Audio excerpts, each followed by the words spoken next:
We were able to introduce the course yesterday, and we've in fact installed the necessary softwares, R and R Studio. I want to believe each and every one of us has also installed these important softwares on computer, because I would expect that if you have a computer, you cannot be following. Yeah, so please, let's feel free to open our R Studio software.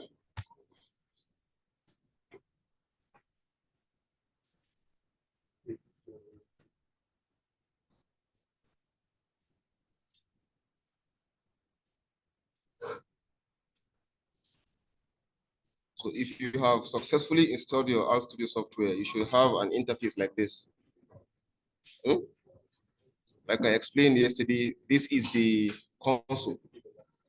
This is a console, and by console we mean that's the interpreter. Whatever code you enter here, you see the result instantly, isn't it? Console. Console. The name is there. Yeah, you can see my. Look at the screen there. You see console?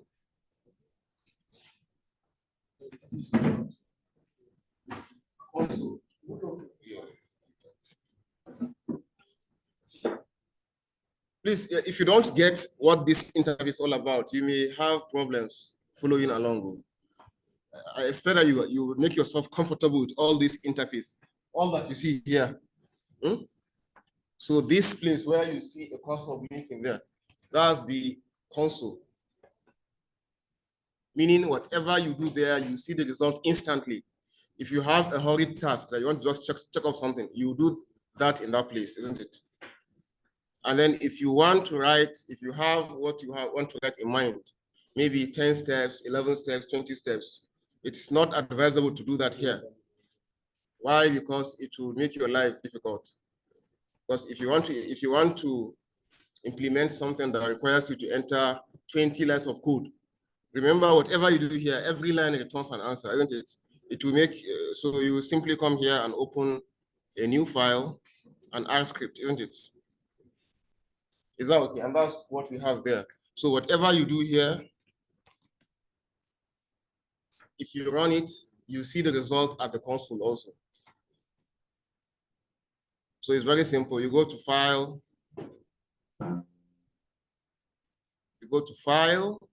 New, R script.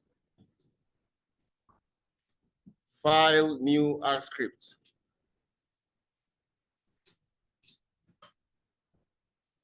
It's there, huh? It's a file that you opened. You may want to save it, isn't it? Control S.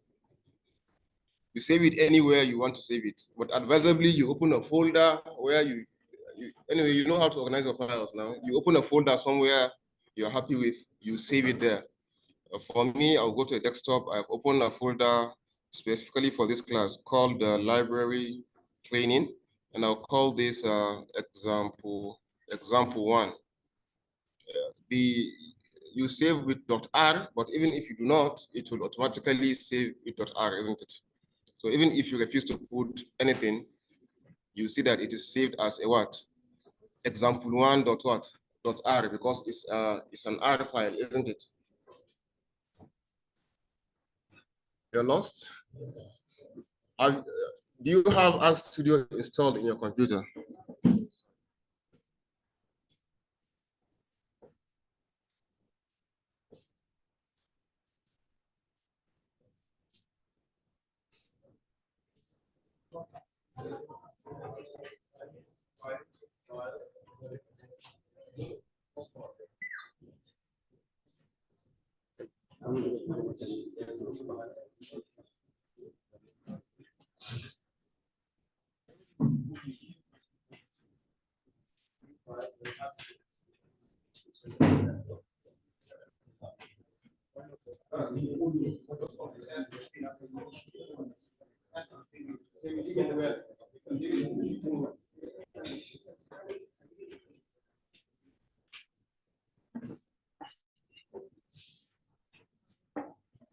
We're not yet writing any code. I just want us to familiarize ourselves with the interface, isn't it? So the top left is the file, isn't it? Where you write your R implementation. And if you run the code, you see the answer in the what? In the console. The console is where the code is interpreted. And then at the right here, you see environment. Whatever thing you do, you'll be tracking the variables there, isn't it? For example, if I come here and I say x is equals to 5, okay? I hit x equals to 5, but you can see I have tracked it's just a way for you to see what variables you have in your workspace. Is that okay?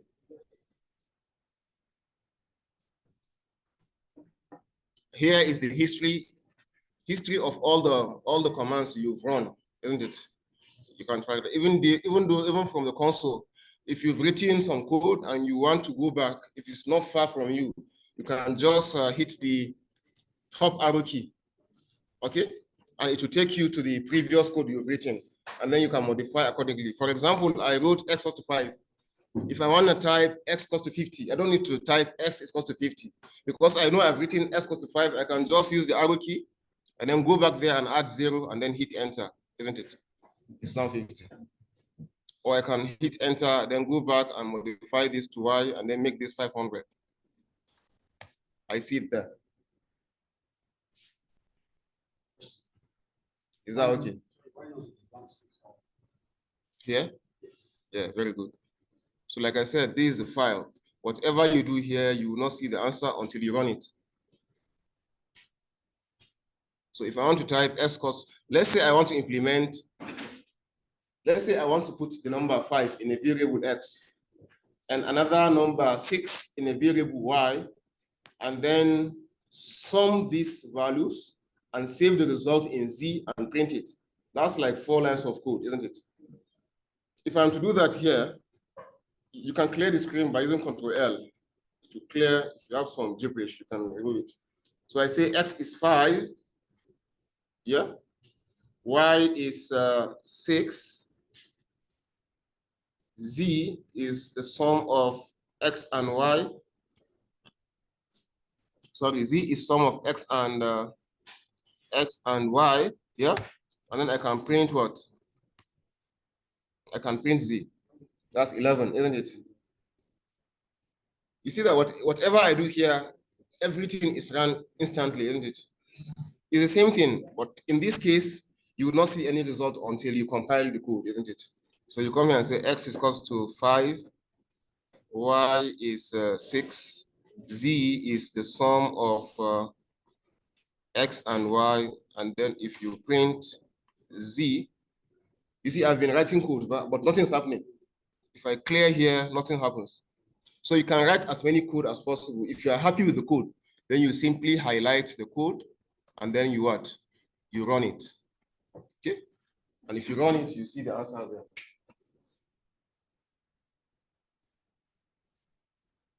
It's clear, right?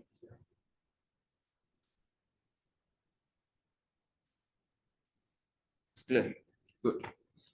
Of course, this is the history connection tutorial. Most of these things, is as you use them, you begin to understand what they mean.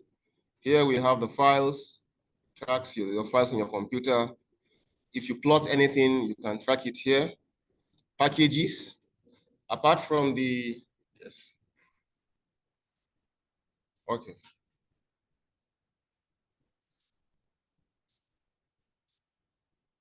But we'll do that at the detriment of the other. So maybe when I want to do something, I can enlarge the specific area I want to enlarge.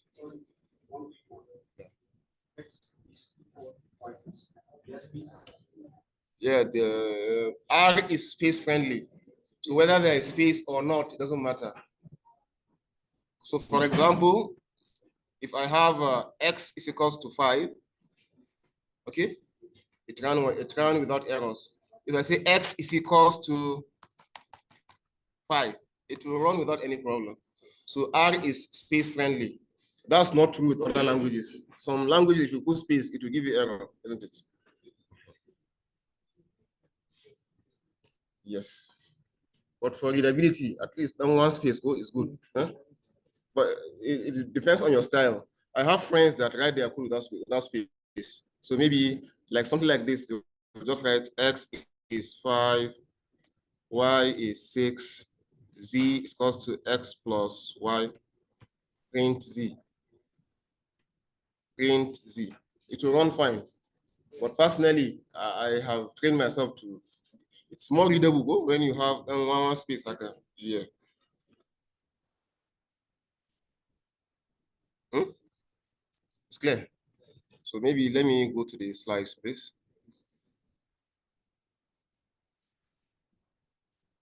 We've introduced this earlier. So this is basically what I explained, isn't it? If you want to open a file, you go to File, New Arc Scripts. And you see that if you open it, if you open the Arc Studio, you have at least 4 interfaces. Here is a script. Yeah, that's where you write the code. And then this is a console. We all know what it means. And this is the environment. And then this is the what? This is the files. I've explained this, that you write the code in the script, and then after running, you see the result in the what? In the console. So just to be sure everything works fine, this is a basic program in R. It's simply printing something to the screen. Yeah. So the command is print hello world. I don't know, it's in most programming languages, the customary first program is usually print hello world. I don't know why. Any language you are learning, whether it's C, Java, C++, the first thing that you tend to run compile is print hello world. So that's it. We're all familiar with this. To print out something, you can use this function print in R, and then we have to use this bracket, and then we have to enclose that in quotation, isn't it?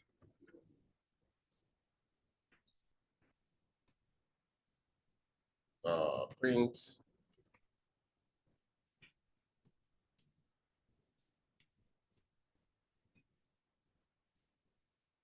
this print hello world, and if you print it, you see the results there, isn't it? It's clever.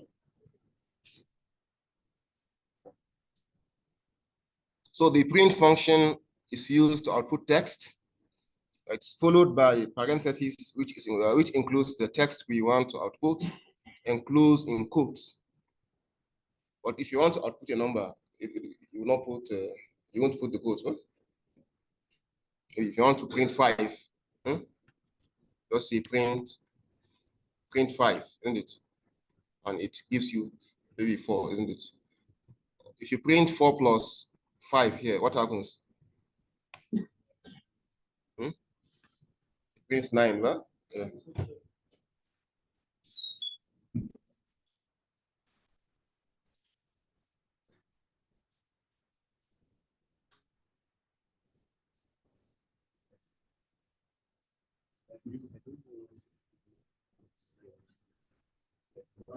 That's one place I fall hard.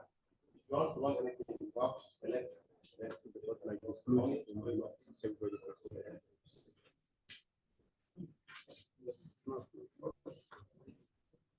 Write the code in the script. You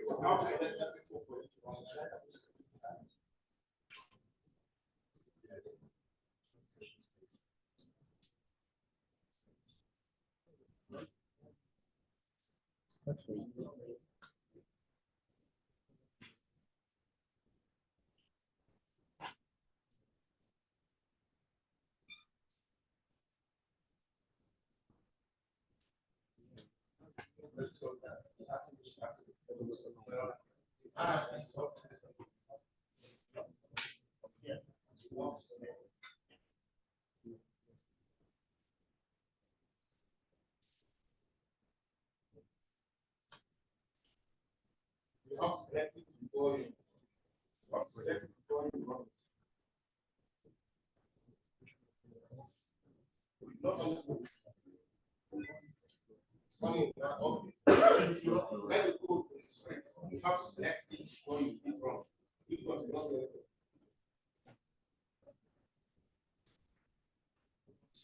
The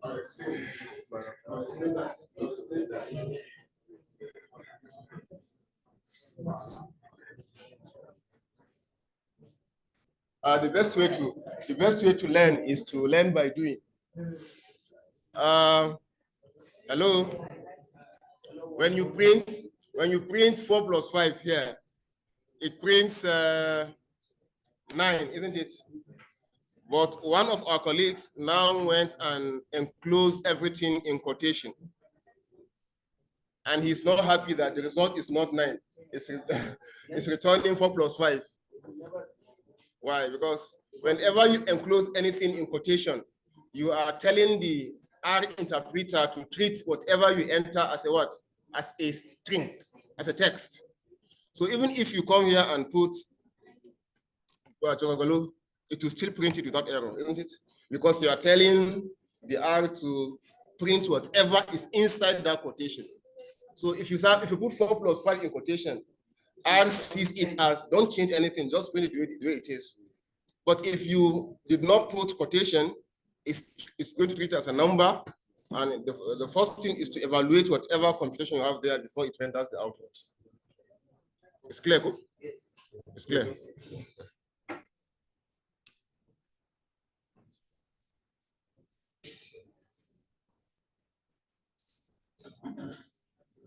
So if you write your code in the script, you select it first before you hit run, isn't it?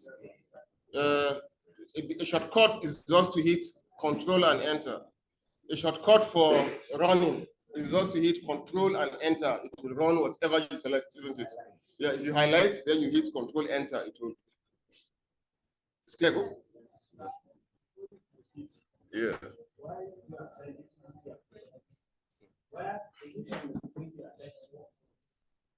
Anywhere. If you type in the console, you see the answer instantly as soon as you hit enter. But if you type in the script, you have to select the code and then hit run. If you do not want to hit run, you can simply type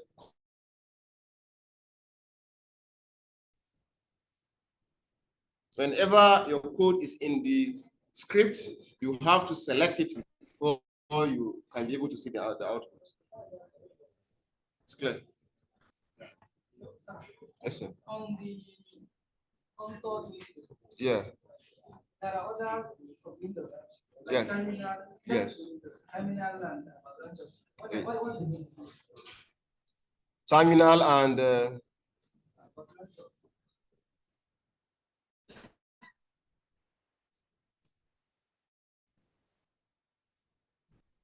on the console.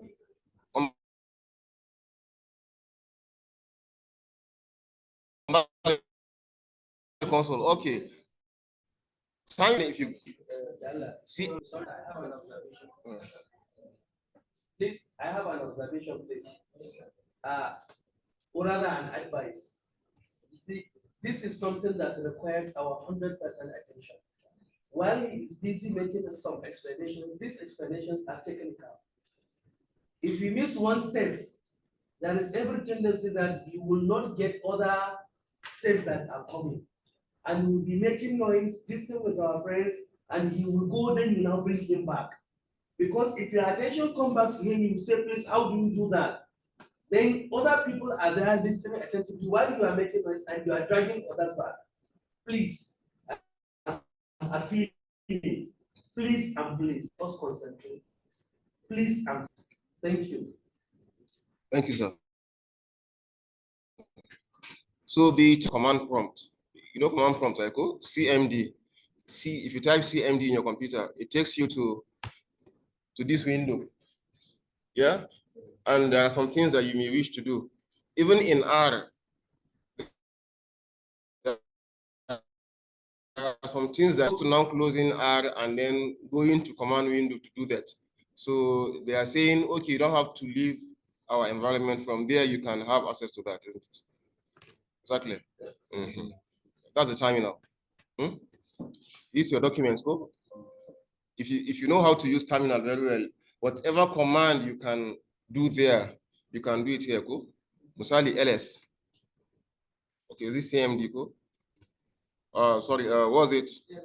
CLS. CLS. So all the commands that you can do there, you can also do it there. So if there's anything you want to do there on R, you don't have to close here and then go there. You can just do it here.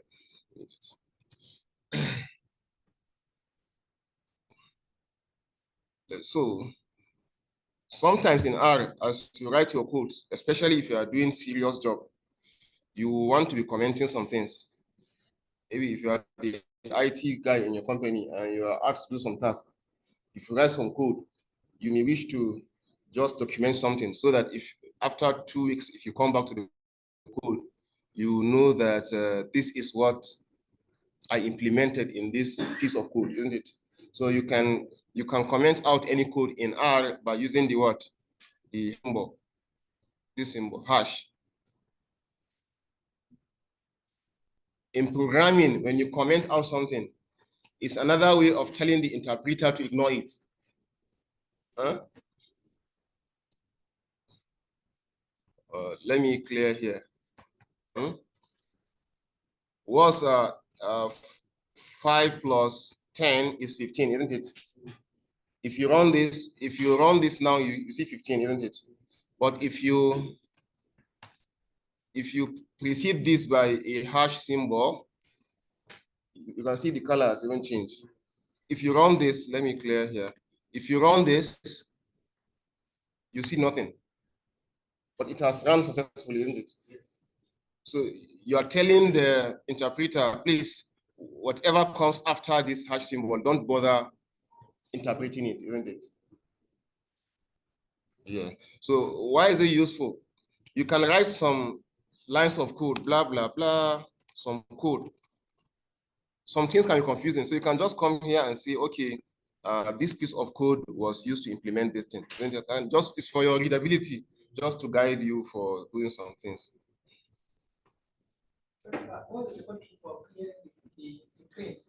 Control L. Control L. No, on the script there is no, it's to select and delete. Okay. So comments are used to explain your code. They are ignored when your program is run. You can create comments in R using the hash symbol. This is an example. You see this a code, print hello world, isn't it? And then it's preceded by a comment, by a code that's commented. It says what? It outputs hello world. So whoever comes here, if it doesn't know what R is all about, he knows that, okay, this comment, this code is simply outputting hello world to the screen. So anything that comes after the hash symbol on the line is ignored by the interpreter. And they are very useful because they help to read and understand larger segments of code. And they explain what the code is doing. Now, variables, just for me to be comprehensive, because I have treated some of these things, but I didn't just follow it. So generally, every R program deals with data. So variable allows you to store and manipulate data, isn't it? If you have a number and you want to keep it somewhere, isn't it? You often use a variable, isn't it? Yeah. So, for example, when you say X equals to 42, you're saying, I have a number 42, please keep it inside this variable X. Yeah. And then since it has kept the variable X, you can, if you want to use 42 thereafter, you can simply go to X, not 42, isn't it? So for example, what you have a print X42, print X, this trivial. You see that whenever we want to assign a number to a variable, thus far we've been using equals to go, X equals to 5, X equals to 6. But actually in R, a more preferred way of assigning values to variable in R is to use the leftward operator. Less than minus. This is the most preferred way of assigning. Even though if you use equals to, it will not give you error. But in R, the most preferred way of assigning any numerical value or anything to a variable is to use the leftward operator, isn't it? So which one do you prefer? The equals to or x equals to 4 and x equals to 4 are doing the same thing. So I can just come here and say print x, and then prints 4, isn't it? So please just get used to it. Less than minus. But you know, somebody can be angry that for you to press less than in your keyboard, you have to press shift and then the less than, then you have minus, isn't it? It's like it's tasking, isn't it? So there is a very good way or command, just alt minus. Once you type alt minus, it brings out the leftward operator for you. Try it. Alt minus, alt minus. Now you see it, I've written like 20 in less than 1 second. Alt minus, alt minus. So it's almost the same, isn't it?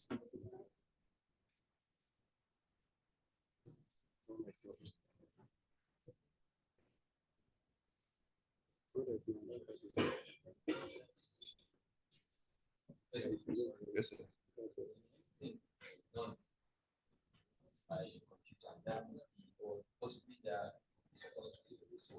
There should be. An equal sign. What's the reason?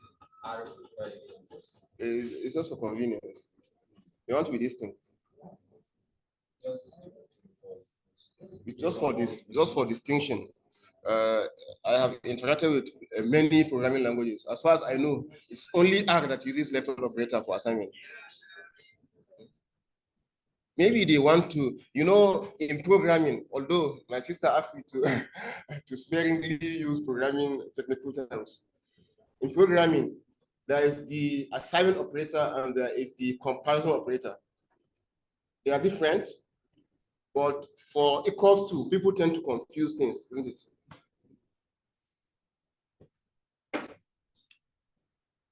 Let me say X.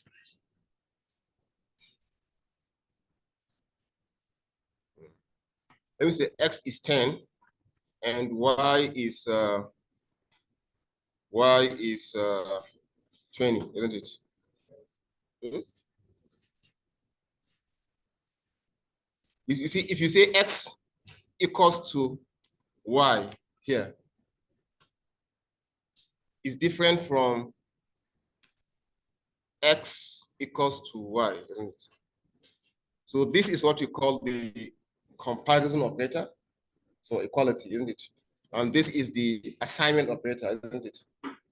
And novices usually confuse these things. Maybe they want to use comparison and they go and put equals to. So probably R does not want its users to be facing this problem. So they give the assignment operator a distinctive symbol. But basically it's just for distinction. So like if you run this now, it gives you, what's the answer? It gives you false, isn't it? Because we're saying keep the number 10 in the variable X and keep the number 20 in the variable Y, and then is the content of X the same thing as Y? Certainly not. So the answer is going to be what? False, isn't it?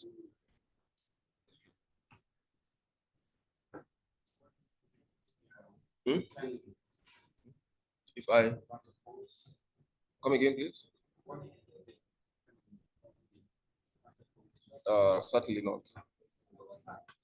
Like this. Okay, well, that double. And then I test this.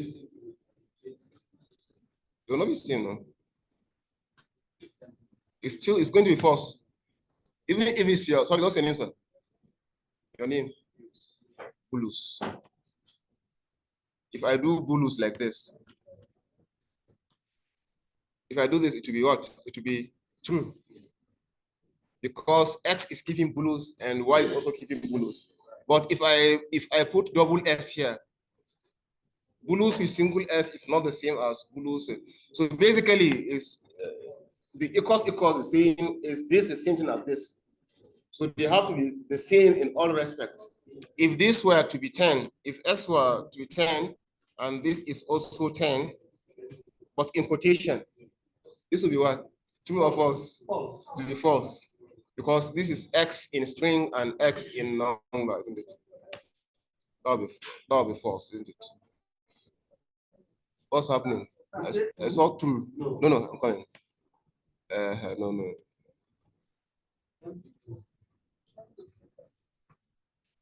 Yes. Except if it is Maybe it ignored the quotation. Yeah. Because you are not printing. Yeah, but in languages like Python, it's certainly not going to be the same. You say x equals to 10, and then y is equals to 10, and you check if x is equals to y. It gives you false, isn't it? So we'll look at that later. Yes. For example, someone use equal sign in the positive line, and then second line. I use the electron operator. Yeah, it's going to work fine. Yes.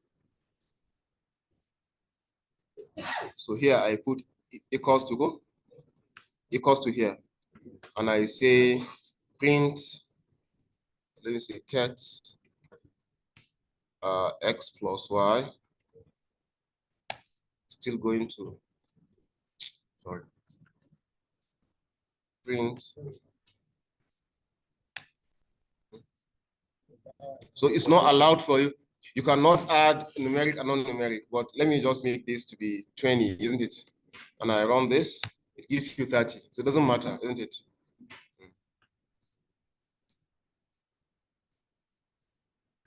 Also going to be 30. So Sorry, sir. So you use a new command. they're the same. They're the same. Okay. So we have people with sharp eyes here.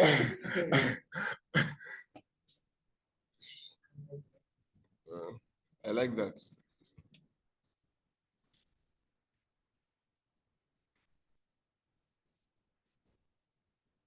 So we can have multiple variables in our program, use different values for them, and assign them new values during our program, isn't it? So we can have different variables. We can have multiple variables in our program. She use different values for them and assign them new values during our program. For example, this is a number. This is a floating point number, isn't it? This is a string. This another string. This another string. This price. This straightforward. This clear.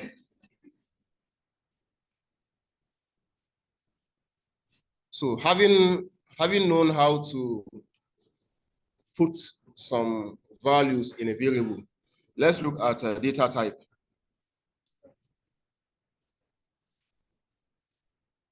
It's like what?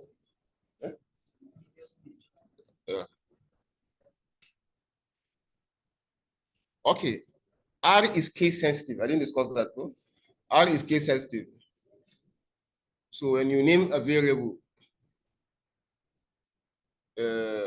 capital letter is distinct from small letter, isn't it? If you have this and you have let me see, close to 20. Okay, and then you type and you print bulus now. It's going to give you error, isn't it? Because this one has a capital and this one has small. They have to be the same for it to print a value, isn't it?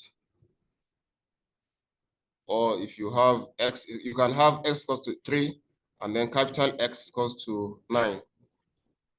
They are two different things. There are languages in which they are case insensitive, isn't it? So whichever one you put, yeah, it's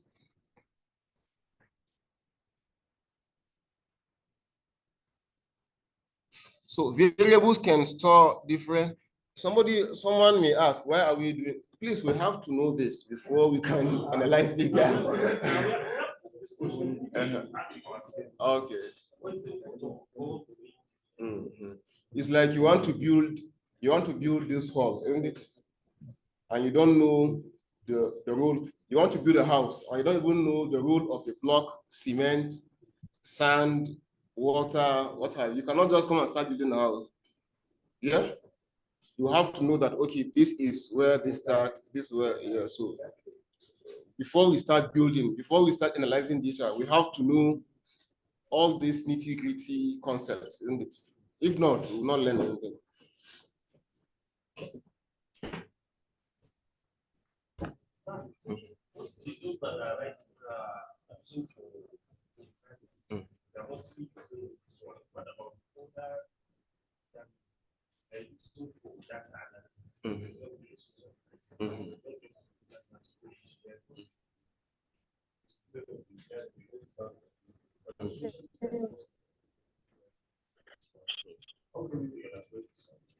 Whether you are in humanities or sciences, you must know the foundation before you can do anything. If you don't know the foundation, you cannot do anything. So the person that is in humanities and engineering have the same brain, isn't it? So they should just be patient and get the concept for them to be able to use that, isn't it? And it's that patience that you can just have and learn those concepts that will make you distinct from your peers, isn't it? There is no shortcut to some of these things. You just have to be patient and learn the foundational concepts before you now become a pro in applying them to anything.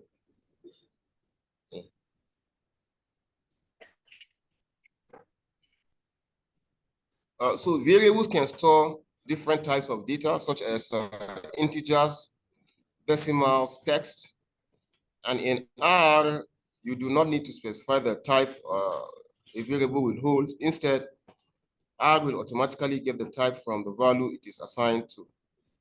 Some examples are here. We're simply assigning,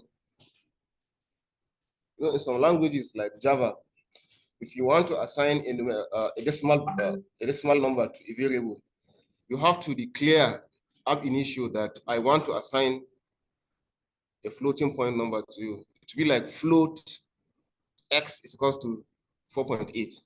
If you want to assign, let's say, an integer, if you simply say x equals to 5, it will give you error. You have to declare in the first place int x equals to 5, like that. If you want to, yeah, but in R, it makes your life simple. Just give the variable the value, and automatically it's going to. So look at it. For numeric values, you can simply put this. For integers, you may optionally need to precede that by a letter L. Even if you don't put the L, it still works, isn't it? But if you want to force R to know that to store the value as an integer, then you have to put L here. And then, of course, for a string, you have to enclose that in either single quotation or double quotation.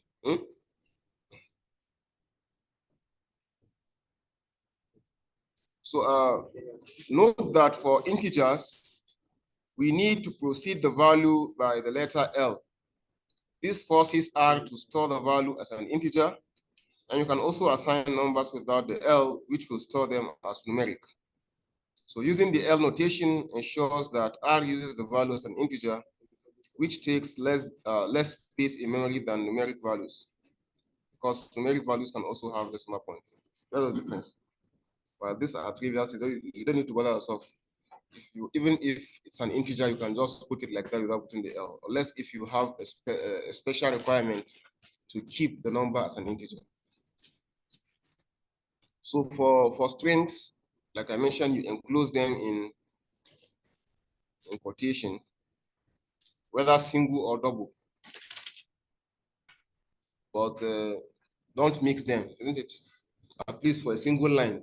Don't put single opening with single and then closing with double. It will not work. But you can have first line using double, second line using single. But then just be consistent. If you want to use single, use single. If you want to use double, use double.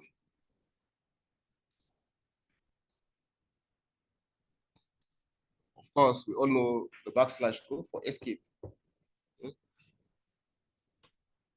Understand? You know, if you the backslash means escape character. It's the escape character in computer science. You know, for example, if you come here and you say print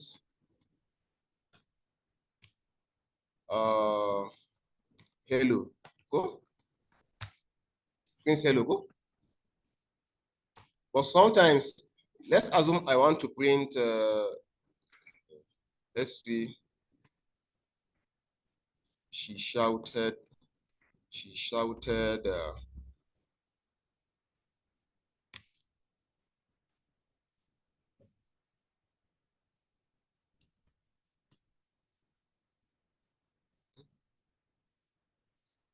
you get something? She shouted where you are, Allah, in our presence. You know, the string requires starting and closing, isn't it? But then we have another quotation here. The interpreter is going to be confused, isn't it?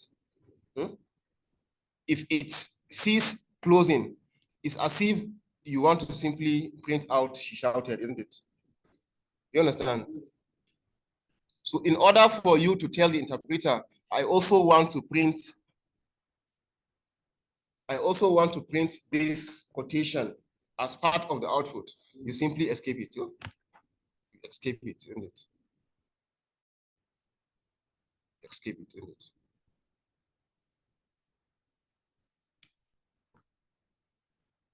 Is that okay? So if you run this now, it will print including the what? Including the, but if you now remove this, it's going to give you an error, isn't it? Sorry. Yes, sir.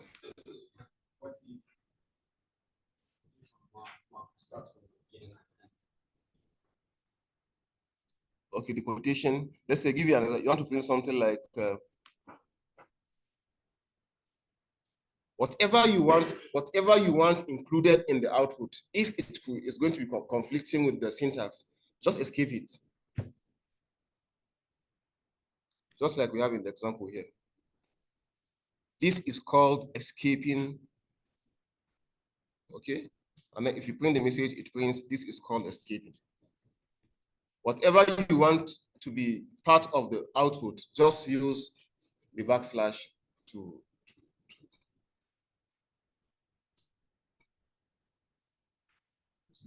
yes, sir.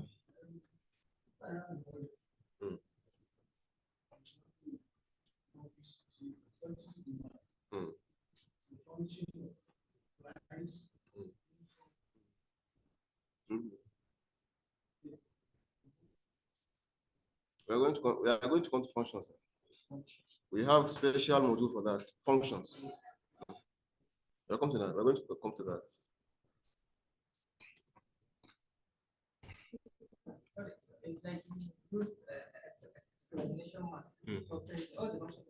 Exclamation mark?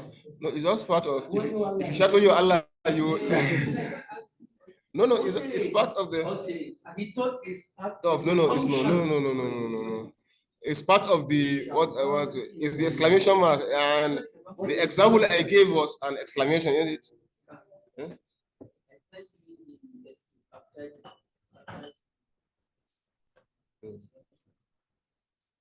It's not, well, let me see. It's not showing one.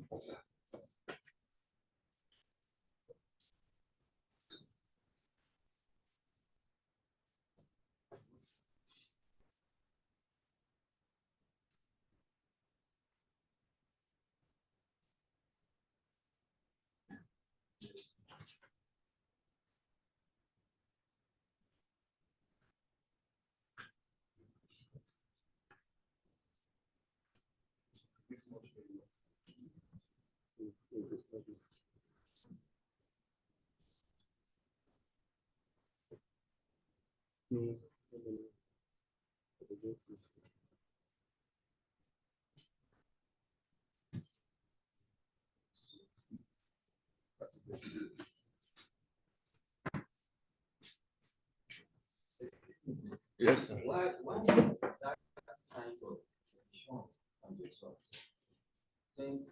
Since we don't- you tell the computer that I want that window alert again. But the reader The reader should not see it, well? Let's try cat, isn't it? Let me see.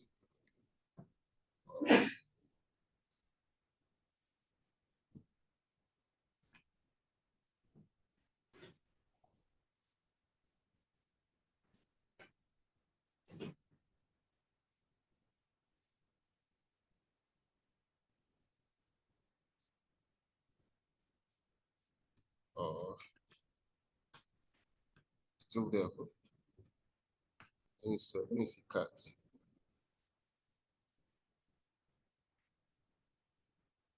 So if you use cat, it's not be there.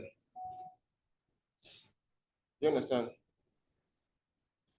Maybe that's probably why cat is also a more preferred outputting function than print. For print, it still shows, even though it has escaped it was able to escape, but it still showed the backslash, isn't it? But if you use cat, it's going to, you understand? So if you want not to see the backslash, you can just use cat.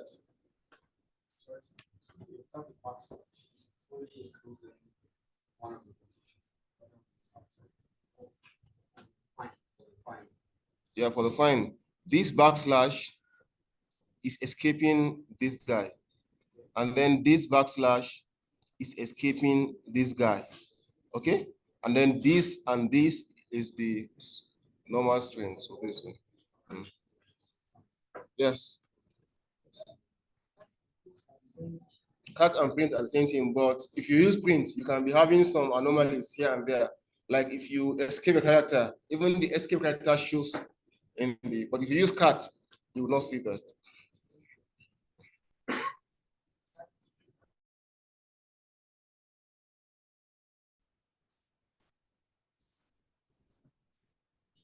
So this is it.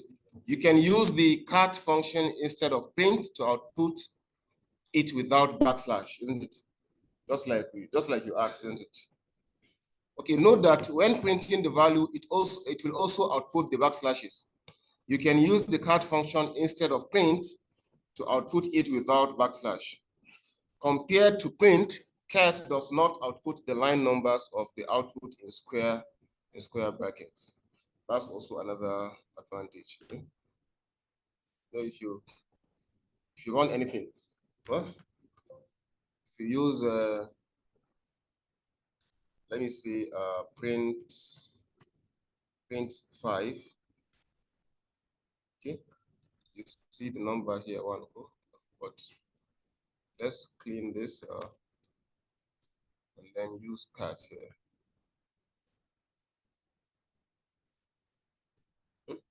And if you use print, it shows that line number, but if you use cat, it doesn't bother itself. Okay, arithmetic operators. As you analyze data, you would have calls to add, subtract, multiply, divide, take exponent, find modulo, integer division, etc. So these are the commands for doing that.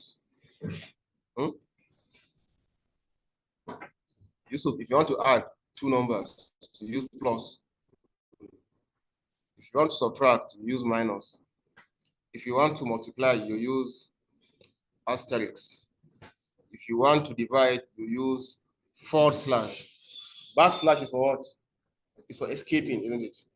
And then if you want to take exponent, you use, what do you call this symbol? Caret.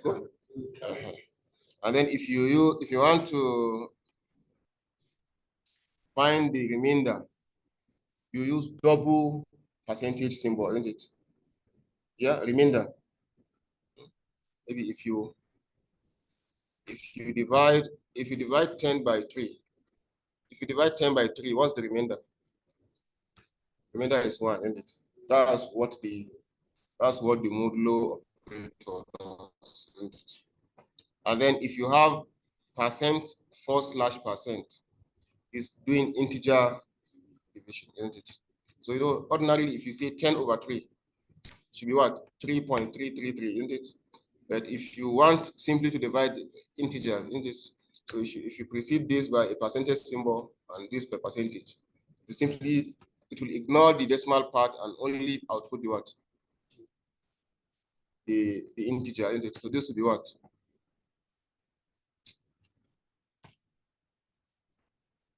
This will be what? Simply 3. Like, of course, if you have a combination of these operators, plus, minus, times, divided by, the order matters, isn't it? We mentioned yesterday that the key is PEMDAS, isn't it?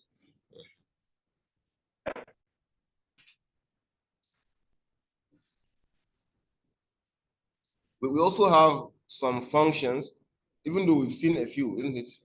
But as you analyze data, you come across several functions, and you also learn to design yours, just like you mentioned, isn't it? You will have course to design your own function, that this function is a function of these parameters, isn't it? This, and this, and then you can use them for your analysis. So R also supports functions to perform mathematical tasks.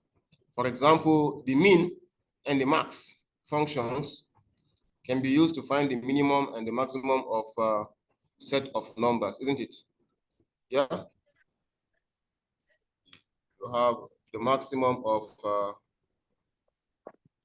2, 4, 6, 7, 8, 8, 9, 2, isn't it? The maximum is what? It's 88. If you want to get the minimum, get 2, isn't it? Isn't it? You can even find the minimum, but for, well, we'll come to that. But that one you have to denote that as a vector, isn't it? For example, this should be a vector. Let's say a vector x equals to C 2, 4, 6, 7, 8, 9, 2, isn't it? This C means you are denoting it as a vector, isn't it? And then you can come here and find the mean of x, isn't it? And if you do that, it would be 16 point what? 857. Of course, if you want to do that manually, it will be what? We add this plus this plus this plus this plus this plus this, and divide by what?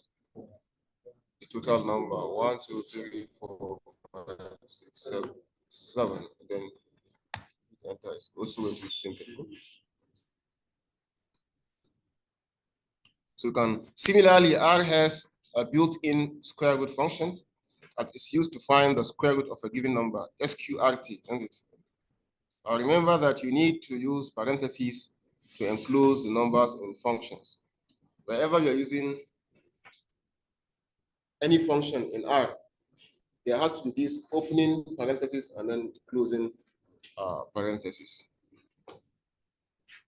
So we also have Booleans, isn't it? What are Boolean values? Yeah, Boolean is anything that returns true or false, isn't it? Yeah. Boolean is another data type in R. It can have one of the following two values, true and false. Booleans are created.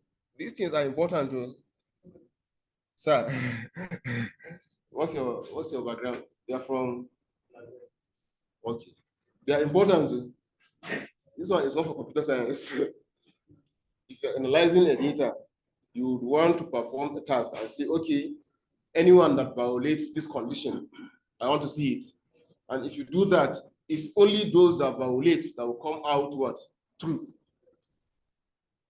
And then from there, you can be able to sieve out those that have true and then perform further manipulation. Do you understand? Sally, I give you a data set, and I said it's an admission list. Let's say you are the IT person in library information science, and your HOD brought admission list for you in Excel or CSV, and then the admission was done before a communique from the Ministry of Education that whoever is below 18 years should not be admitted. Well, for a departmental list, you can manually do that. But let's say we have 50,000 applicants or 10,000, and you want to sieve out those whose age is less than 18. You can simply write a simple Python R code, and it will simply identify it's only those whose age is below that will show true. And then from there, you can go and perform some sieving, and we'll look at some examples when it comes to data analysis. But let's get the core concept first.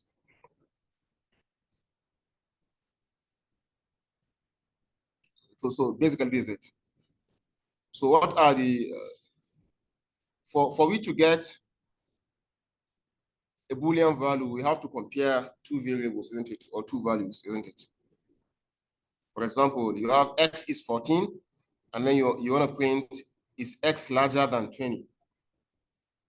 This is false, isn't it? So this returns false. So, and these are the available relational operators that lead to a Boolean output in R. Greater than for greater than, less than or equals to, greater than or equals to, and then not equals to.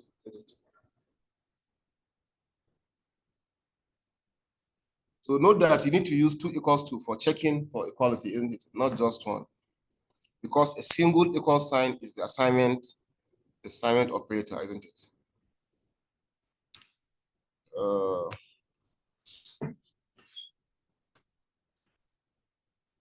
X is equals to 5, Y is equals to 7.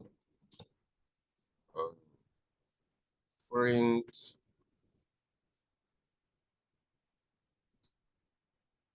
X raised to the power, where's raised to the power? This is the power of 2, 5, cool. Modulo 5 is equals to 7 asterisk 5 minus 4. What's the answer here?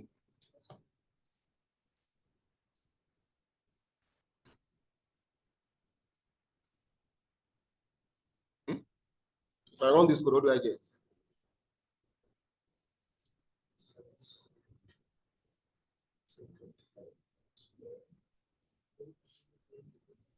So you see, this is a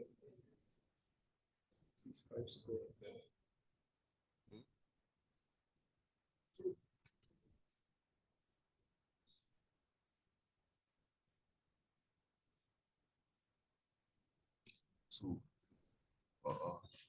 Okay.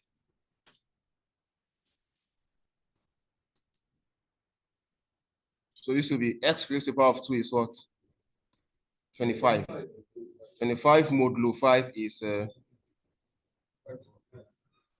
what remainder do you get when you divide 25 by 5? 0. So is 0 the same thing as the product of 7 times 5, 35 minus 4? No. So this returns what? False, isn't it? Isn't it?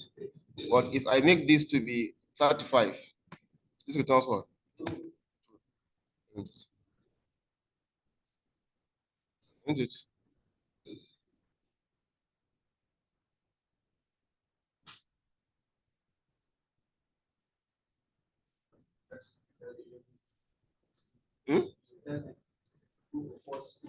Yeah, whenever you use any relational operator, the answer you get is true or false. Please, this is also important. Whenever you use any relational operator to compare anything, the answer you get is what? True or false. Sorry. What if I do like this? That'll be false, go. Isn't it?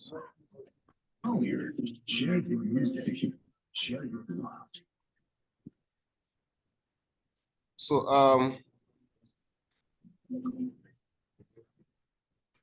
as we've seen in the previous lessons, we can output values using the print and the cat functions. We can use the \n special symbol to add new lines to text.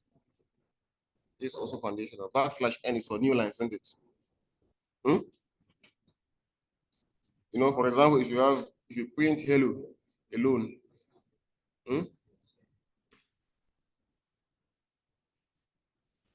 if you come here and you say print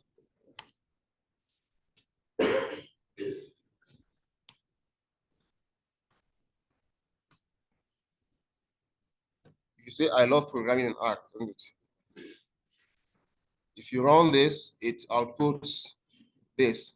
But if you come here and you do \n, \n, \n,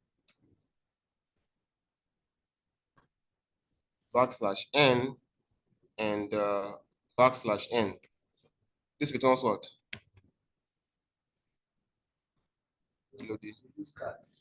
Let's use a cat as C. So that's one other, that's one disadvantage of using print here. So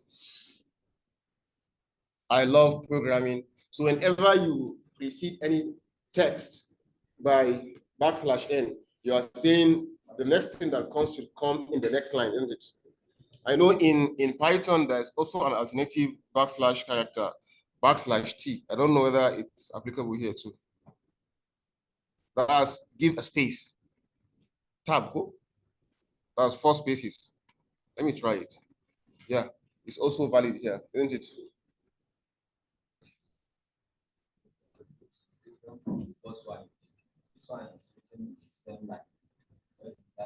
Yeah, that's what the \t is doing. Separate this by a tab. A tab in computing is 4 spaces. Pop, pop, pop, pop.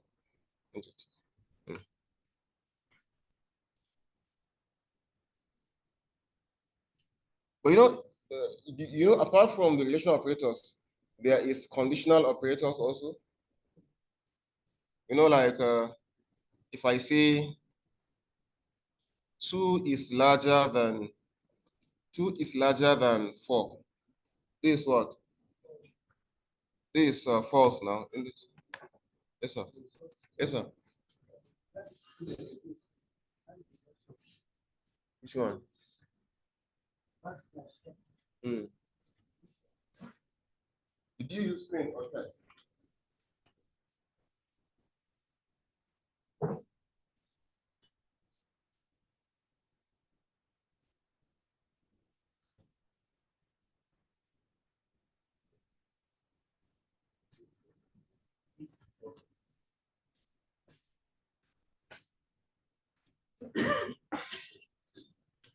Okay, you see, if we run this, it returns false, isn't it? It returns false, isn't it? What if I want to test and 2 is equals to 5? This is also false, isn't it? You know the AND operator? You don't know it, AND. I want to sparingly use computing terms. But AND in computer science, we have to know it. We just have to learn it. Gene, when everything, it's only true when everything is what? It's true, isn't it? But if one is false, then everything is false, isn't it?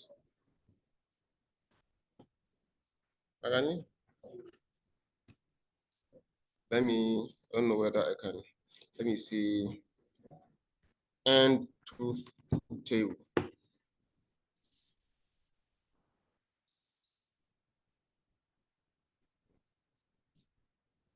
So this is it.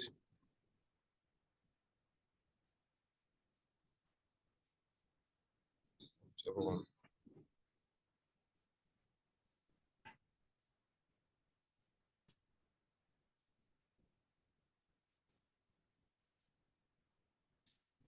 So look at this. This is the truth table for and. Can you see it? 0, assume that 0 is false and 1 is true. For and, false and false is what? False. False and true is false. True and false is false. And then true and true is true. But for all, if at least one of them is true, then the answer is what? True. So false or false is what? Is false, but false or true is true. True or false is true. True or true is true. And this is just for, it can apply to several. For example, if you have and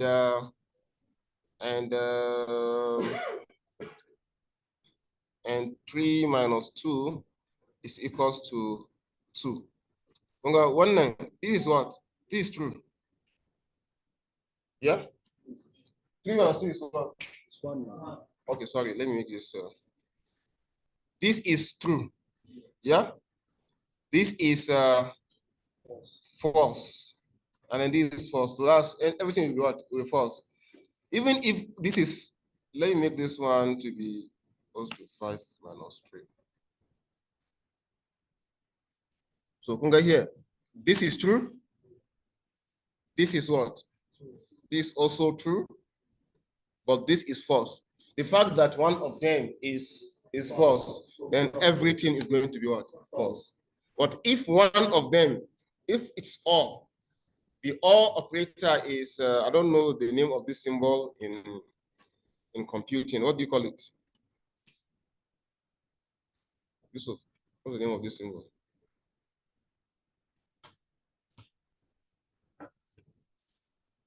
This symbol that's above backslash. Hmm? What's the name of this symbol? What's the name of this?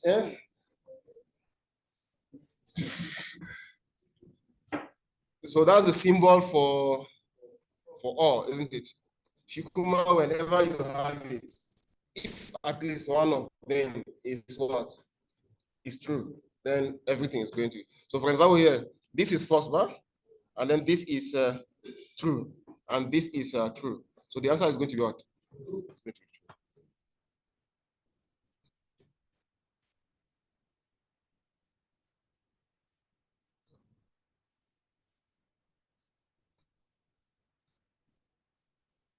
So if we are done, can we go to decision making? As you analyze data, it will be a result of several decision making that you will be doing, isn't it? I just cited an example with my friend who is the IT guy in his department and the HOD. And you know, the thing about these things, right? The person that is going to give you the task, your client, is just going to say it verbally. It is you that will translate that verbal thing into a decision, isn't it? You know, verbal. It is you that will now write a code that will do that. And the code has to be a decision making that you'll be. Amma, please, even if the person is less than 18, you don't want to change, leave her. It's another decision making that you'll have to learn to do in code. You understand what I'm talking? So you have to have this mindset that whatever you be doing will come verbally, isn't it? And then it is your duty to now be able to translate. So Kaga, for example, this, you I just give an example. Whatever you do will utilize all that we've learned now. So you will have to have a condition for less than 18, isn't it? And then you have to have a condition that is what? A female. And the condition will be what? If the person is less than 18 and a female, then include. Is that okay? Yes. Some decisions will require you to use and or because they are used for exceptions, isn't it? And then some, like for some or, Musali, who can give you an example of a classical analytical case where or can be useful? Just like maybe in the same example, isn't it? For you to be given admission, you have to have at least an aggregate of, let's say, 200, isn't it? Hmm?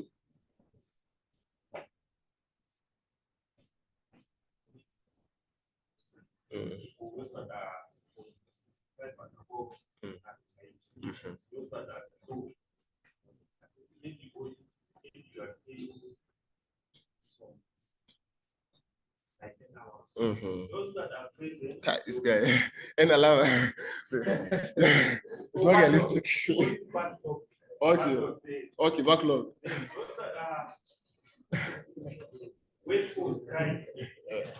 You are bringing example that will make us. I will see you after the class. If there is information, so that will. Yeah, that was it.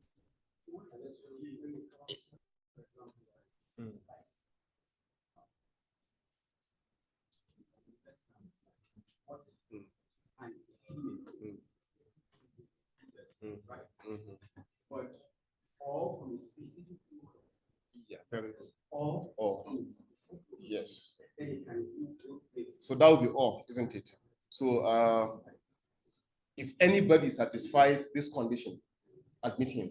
If the person has an argument above this, or the person has below or between, even though there can be threshold now. For example, admission, whoever gets 180 is qualified, isn't it? Yeah, whoever gets 180 is qualified. But as they come, there will be more than the departments can absorb, isn't it? So you can just write a simple condition that whoever gets 220 should be admitted.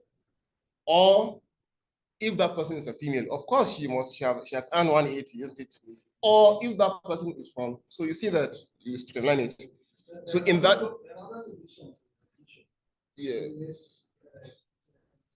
yeah, yeah, I know. It's yeah. Once you understand this, you can craft it however you want, and you get to understand. Yeah. So that's what we'll start learning now. How to make decision when analyzing data, isn't it? So in many situations, you need to make a decision based on the condition. And for that, you can use the if statement. For example, x is equals to 24, and you want to print x is greater than 10 if x is larger than, so this is the syntax. I have an if statement, then the condition inside parentheses, and then whatever you want to do if the condition is true inside curly bracket, isn't it? It's clear?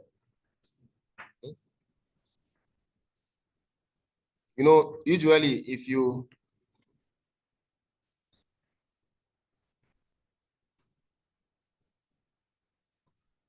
if I say x is equals to 10, isn't it? Well, that's the age, isn't it?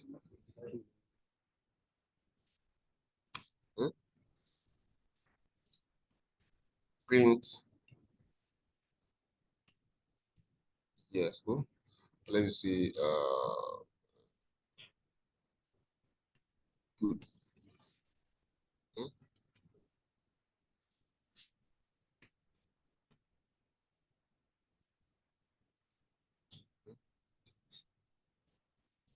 You have a variable score. That's what? 98. And you want to print good, isn't it? It prints good, isn't it? So even if you come here and you check and somebody gets 45, this is a mediocre score, isn't it? I don't think this guy deserves a good, isn't it? But if you run the code, it will still put good, isn't it? Yeah? Even if the person gets 0, it will put what? Put good. So you want to make a decision that, please, from henceforth, only people that have above 50 should have this comment good, isn't it? So that's where the decision comes, isn't it? And in that case, you simply come and write your condition here. You have the keyword is if, followed by a condition. The condition is if, then the condition in what? In brackets. Then you have the curly, yeah, whatever that is true. Whatever that you want to be true for you to do what is inside of the curly bracket, isn't it? Is that okay? So what do you do?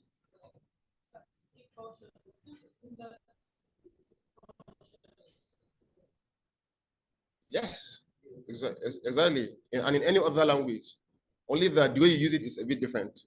Yes.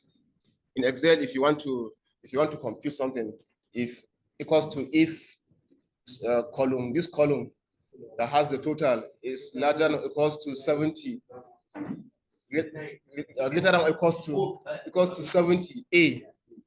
Elif, you continue. Or in Excel by Elif, but if again, they tell you how to close. So it's the same thing that you want to do also in R, isn't it? Yes. So this is it. So now if I want to only run this, I'll come here and say, okay, this is what I want to print, isn't it? If a condition is what satisfied. So what's the condition? It's in small letters. If the condition should be in bracket, isn't it? If the score is larger than 50, then print what? Good. So in this case, if you run this, what's happening here?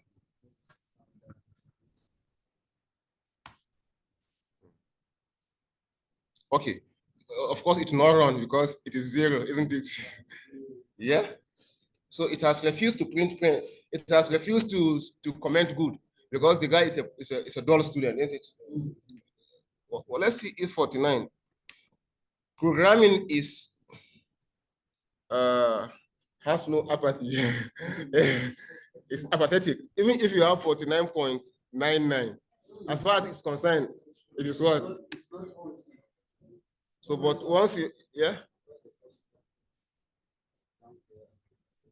I will explain. It does not, unless if you ask it to do that. But here, it means what? Good. So he's asking, this is very important. The order in which you write the curly bracket is important. So you have if, open bracket,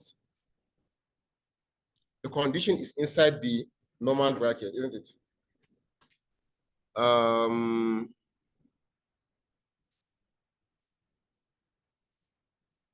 Score is greater than or equals to 50.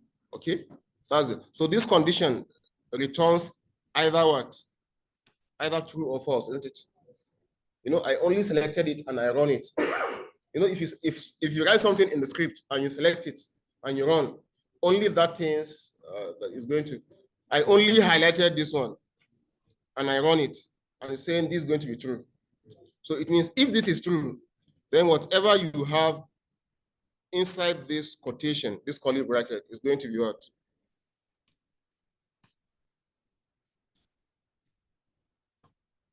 Good, isn't it?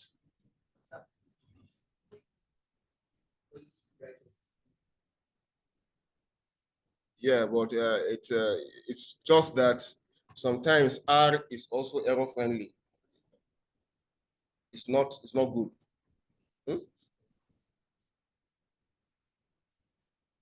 Sometimes R, if it understands, that's one, I don't see it good with respect to R. If it understands what you want to do, it can just be silent on the error, isn't it? But it's when you write serious code that you even forget, you forgot to put the, you understand?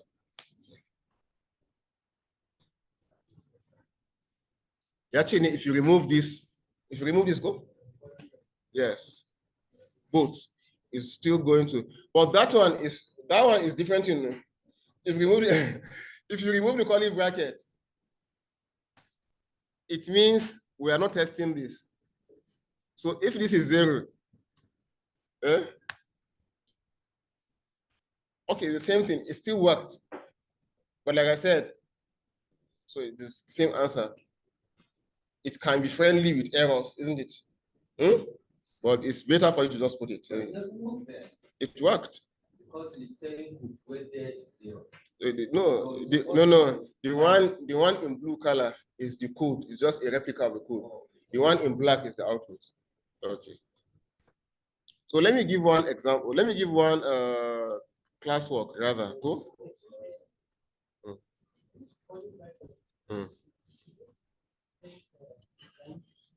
Yes, for readability. For readability, if you come and do something like this, yeah, and you run the code, it still works. Do you understand? Even if it's in the same line, it still works. But they visually, number sheet separate line is better, isn't it? Abi? At least if then the condition on the same line, then you open the bracket, the starting bracket on the same line with the condition. You hit enter, the closing bracket will be down, and then at the center you put the whatever you want. The question I want to ask now is, I want to ask at gender. Gender is equals to, gender should be either male or female, isn't it? Yeah? It can be male or female, isn't it? Male or female. So what will I modify so that if a female, I'm not introducing any, if a female earns 45, she can benefit from this applause. Good. Who can write the code? if you are a female and you earn less, if you earn 45 and above, you can still put good. But if you're a male, you must have 50. Okay. So what will it be? It will be, no, I will close everything. This is where we are going to write the code inside the bracket, isn't it? So what I'm listening. If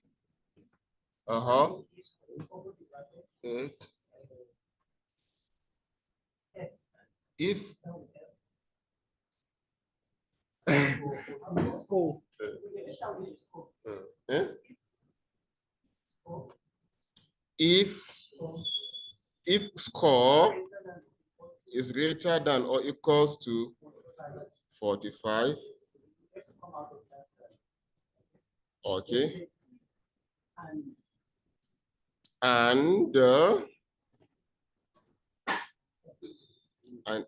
no.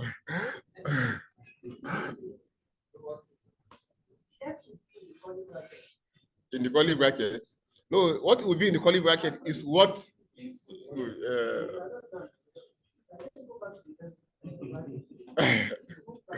Okay.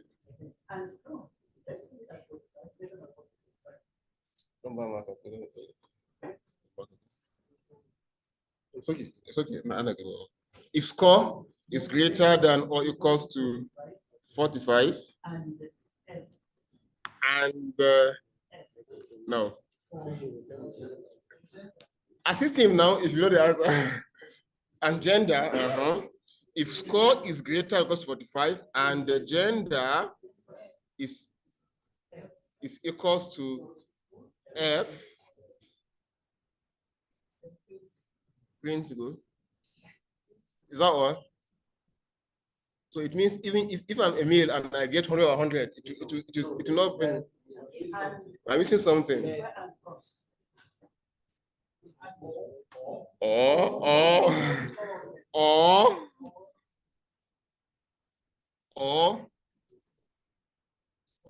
score is greater than or equals to 50.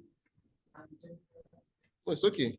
If you get 50, even if you're a female and get 50, it's allowed. So we don't need to specify gender there, is it? Yes.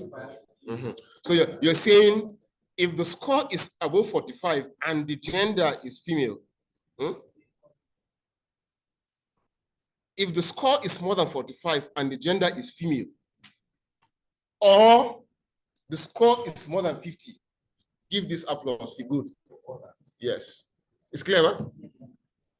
So if you run this now, this guy is a female that had 50. And it one should be good, I go. Yeah. If it is a female with 49, 48, it will still say good. If it is a male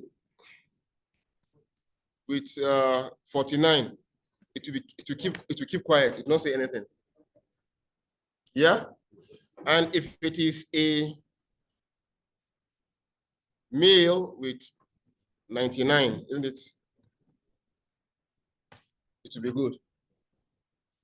And if it is a male with 44, it will not say anything, isn't it? And if it is a female with 44, it will not say anything. So as you analyze data, you will have instances where you would have to make decisions based on either something is more than this or less than this or between this and this, or It's 3:56. Maybe I'll take questions and then we'll stop here. Yeah? Okay.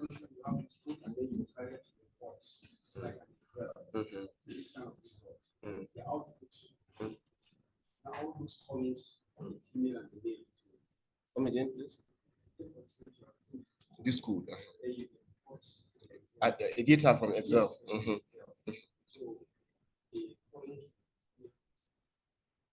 Yeah, the column depends on how you code it. But maybe if you want to print, this one is just an example because I'm just doing a concept. But if you come to data analysis, you are working on the data frame that has numbers, isn't it? You just want to extract scores where this is valid. So in that case, in the entire data frame, you are going to have several entries of male, female, Eladi, Asabe, Aisha, Mary, etc. with various scores. But you can't admit anybody. But if you write this code, you're saying only extract scores from anyone who has more than 50 and anyone who is a female and earns more than 45. So in that case, if you have a list of like 1,000 entries, you will see, okay, it has become 200 or 205 or 206. And then from there, you continue your analysis. Please, example that you have an admission or scores of students and you wanted continuity. Does it mean that you need to copy everything and first it here, no matter how large the file is, so there is way to attach it so that I will go in and we're going to come to that. You simply import. Once you import, you can yeah, I like the way you did. You can have a data that has 1 million entries. Of course, it's not practical for you to see 1 million entries here. When you import, you simply say maybe data is equals to CSV read, then the name of the file in your, let's say the name of the file is this. Maybe this is the Excel file or this Excel file. This Excel file contains millions of entries. So if you are reading, you only read, where is it now? You only read CSV read the name of the Excel file. And what you have in your in your environment is now data. Of course, if you want to see everything, you can go ahead and print data, but it will overwhelm your environment. But if you now write your code on the data, you will not be able to extract all what you want.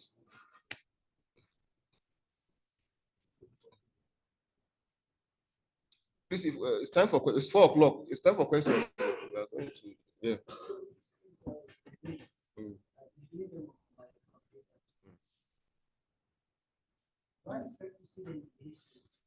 They're all in the history. Yeah, go to the history and check. Look at where's my history? These are all that we've been doing, Abi. And what's the example of the history? If I delete this now, if I clear here, and I come and delete this, isn't it? Let's say I want to use, maybe I want to use this core is equals to 50, isn't it? And I want to put it back in my script. I can just come and say to what? To source. And it will be there. Okay? If I now come here, I want to put this to my schema to source, isn't it?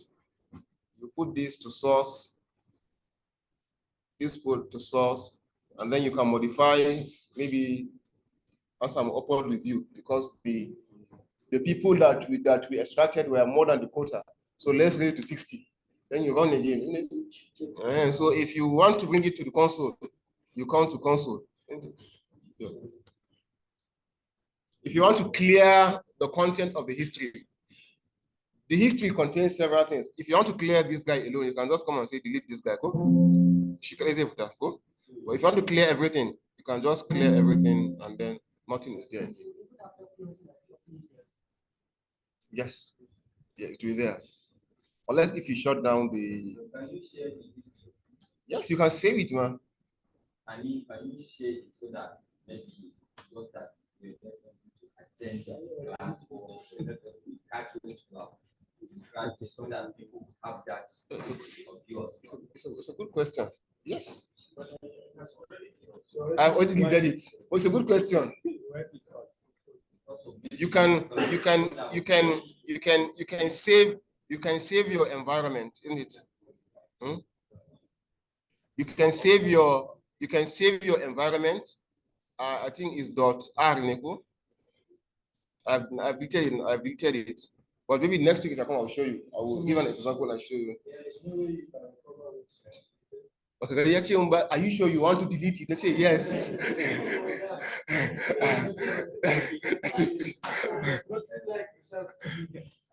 No, it's not going to recycle bin. No. Recycle bin is when you delete something in your. Even when you have not received the file. If you go to your recycle bin, where is it? It's not going to be. Where? The main file. For example, you've done something, it's highlighted red, it means you've not saved it. Hey, you've not saved it. There is probably maybe in okay. It says, look at it. Are you sure you want to clear all history entries? It's not recoverable. But you can save your environment as .r, and all you need to do is to what? Is to load it, and then it will this environment, this environment, you can save it. Who asked the question? I think it's you, okay, it's you. Look at it. Save workspace. For example, let me say, let me just, okay, let me say save, and then let me save this in the desktop as, where is it? Library. Let me call it R, isn't it? R class. And I save it, isn't it? It's saved, right? It's saved in my desktop R class, and it's an R data. I can close R. I save. I close everything. Yeah. I've closed it. I shut down my computer. After 1 month, I will just start R Studio.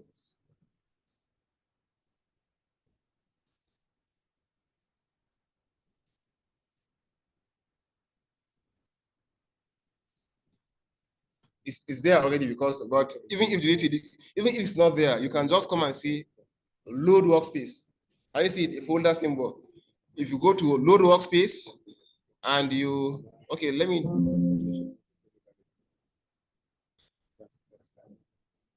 Yeah, it's back. There's nothing here, isn't it? If I say X, it will give me error, isn't it? Meanwhile, I have X earlier, isn't it?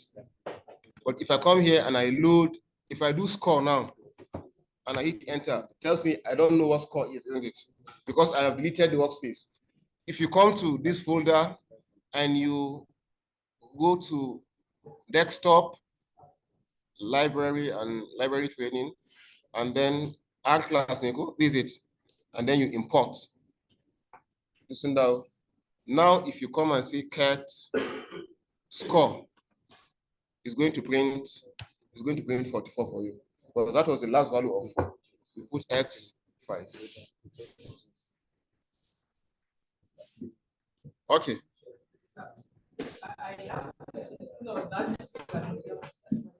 Okay. Yes.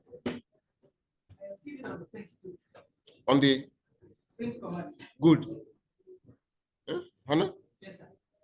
Anything that you have in between the quotation is what, but anything, not exclamation, even if you put nonsense, it's going to be there. So the exclamation is just no. Exclamation is for good. Yeah, if you put good. So it doesn't matter. You can remove it or add it however you want. So I think it's time. We meet on Friday. Go. I'll come here. Yes. Okay. Okay. Okay. So okay, not today. Not today. When I Okay. Should we end? Yusuf, should we end this thing? Yes, you can stop sharing.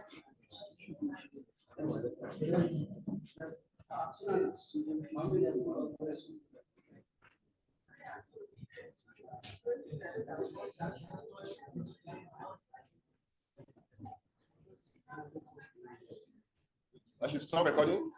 Yes, sir. Okay, am I the host? Were you recording? It's recording. I'm not the host.